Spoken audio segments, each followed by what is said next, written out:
civil authority has issued local area emergency for the following counties or areas. Fauquier, Virginia, at 9:31 p.m. on September 20th, 2024, effective until 5:31 am September 21st, 2024. The Fauquier County Sheriff's Office is working an incident at the Markham exit 18 on Leeds Manor RD. We are looking for a white male, possibly 26-year-old, 59 150 lbs, possibly wearing a baseball hat, white shirt and black pants.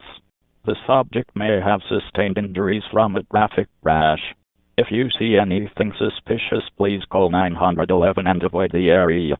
Avoid the area. Call 911 if anything suspicious is seen.